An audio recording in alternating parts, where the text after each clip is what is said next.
আসসালামু আলাইকুম, আশা করি সবাই খুব ভালো আছেন। আজকের এই ভিডিওতে আমরা দেখব কিভাবে আপনি আপনার যে ওয়েবসাইট রয়েছে সেই ওয়েবসাইটের যে আপলোড লিমিট সাইজটি আছে সেই আপলোড লিমিট সাইজটি কীভাবে বাড়াবেন। অনেকেই একটা সমস্যার মধ্যে পড়ে থাকেন, ওয়ার্ডপ্রেসের মধ্যে যখনই কোনো ফাইল আপলোড করতে চান তখনই আপনাদের ফাইলগুলো আপলোড হয় না, বিভিন্ন ধরনের এরর শো করে থাকে। যেমন হচ্ছে আপনার ফাইলের ম্যাক্সিমাম আপলোড যে লিমিটটা আছে সেই লিমিটটা বাড়ানোর কথা বলে থাকে। স্ক্রিনের মধ্যে আপনারা যে সমস্যাগুলো এখন দেখতে পাচ্ছেন, ঠিক এই ধরনের সমস্যাগুলি মূলত আমরা দেখতে পাই যখন আমরা একটা ফাইল আপলোড করতে যাই, ঠিক তখন। তো এই সমস্যাগুলো কিভাবে সমাধান করবেন এবং আপনার ওয়েবসাইটের কিভাবে আপলোড লিমিটটা বাড়াবেন সেই সব কিছুই দেখব আজকের এই ভিডিওতে।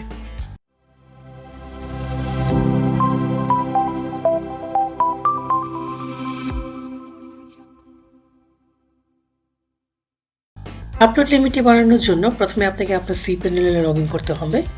cPanel লগ ইন করার পর আপনি একটু নিচের দিকে যাবেন, স্ক্রল করে নিচের দিকে যাওয়ার পর আপনি একটা অপশন খুঁজে বের করবেন, সেটা হচ্ছে মাল্টি পিএইচপি INI এডিটর। এই অপশনটি যদি আপনি এখানে খুঁজে না পান তাহলে আপনি উপরে একটা সার্চ টুল বার দেখতে পাবেন, এখানে গিয়ে সার্চ করলেও হবে মাল্টি পিএইচপি INI এডিটর। এই লেখাটি হুবহু লিখতে হবে।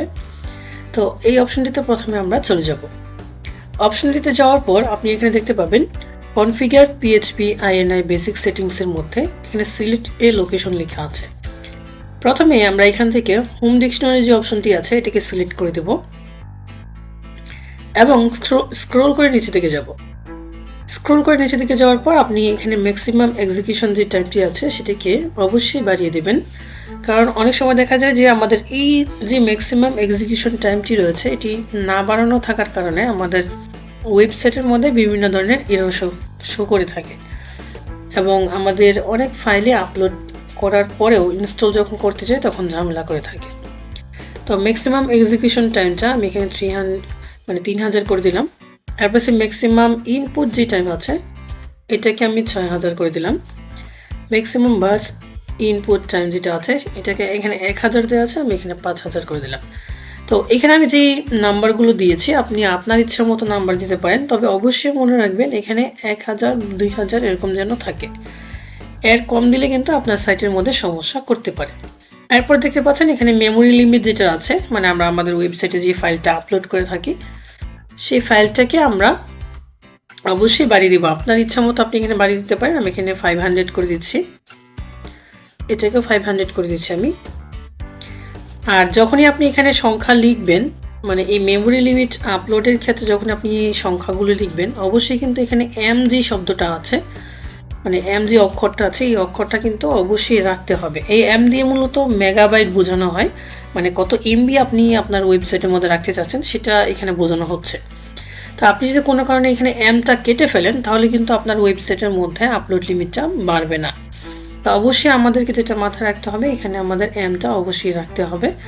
আমি এখানে 500 করে দিয়েছি, আপনি এখানে চাইলে আরও কম রাখতে পারেন, সমস্যা নেই। তো সব কিছু ঠিকঠাক হয়ে গেলে এখন আমরা অ্যাপ্লাইতে ক্লিক করব। আমাদের এই সেটিংসটাকে আমাদের সেভ করে নিতে হবে। তো এটা ছিল আমাদের প্রথম স্টেপ। দ্বিতীয় স্টেপের মধ্যে আমাদের যে মূল ডোমেনটা আছে, আপনার যে মূল ডোমেনটা সেই মূল ডোমেনটার এখান থেকে ড্রপ ডাউন থেকে এখান থেকে ক্লিক করবেন। অবশ্যই আপনাকে মাথায় রাখতে হবে আপনি যদি মূল ডোমেনের মধ্যে গিয়েও সেম কাজটি করেন তাহলে কিন্তু আপনার ওয়েবসাইটের আপলোড লিমিটটা বাড়বে না। আপনাকে মূল ডোমেনের সাথে সাথে হোম ডিকশনারি যেটা আছে এটাতেও আপলোড লিমিটটা বাড়াতে হবে, যেমনটা আমরা এখন করেছি। ঠিক আছে, অনেকে যেটা করে থাকেন শুধুমাত্র যে মূল ডোমেনটা আছে মূল ডোমেনটাকে সিলেক্ট করে এখান থেকে আপলোড লিমিটটা বাড়িয়ে থাকেন। সেই ক্ষেত্রে দেখা যায় যে ওয়ার্ডপ্রেসের মধ্যে যখন ফাইল আপলোড করতে চান তখনও আপনাদের আপলোড লিমিটটা কম আছে এরকম একটা মেসেজ শো করতে থাকে। তো এই জিনিসটা অবশ্যই মাথায় রাখতে হবে। আমাদের মূল যে ডোমেনটা আছে, আপনি যদি সাবডোমেনের মধ্যে কাজ করেন তাহলে এখানে দেখবেন সাবডোমেনগুলো শো করবে। তখন আপনাকে সাবডোমেনটা সিলেক্ট করে সাবডোমেনের যেই আপলোড লিমিট আছে সেটাকেও বাড়িয়ে নিতে হবে। পাশাপাশি হোম ডিকশনারি যেটা আছে এই হোম ডিকশনারিটা আপনার মেইন ডোমেন এবং সাবডোমেন দুটোতেই কাজ করবে। অর্থাৎ আপনি যখন সাবডোমেনের আপলোড লিমিটটা বাড়াবেন তখনও আপনাকে হোম ডিকশনারি যেটা আছে এটার আপলোড লিমিটটা বাড়িয়ে নিতে হবে এবং সাথে সাথে আপনার যে সাবডোমেনটা আছে বা মেইন ডোমেনটা আছে সেটারও আপলোড লিমিটটা বাড়িয়ে নিতে হবে। তো এখন আমরা আমার এখানে যে মূল ডোমেনটা আছে সেটাকে আমি সিলেক্ট করে নিলাম এবং আগেরটার মতো এখানে আমি 3000 করে দিলাম এবং 6000 করে দিলাম আমাদের ইচ্ছা মতো।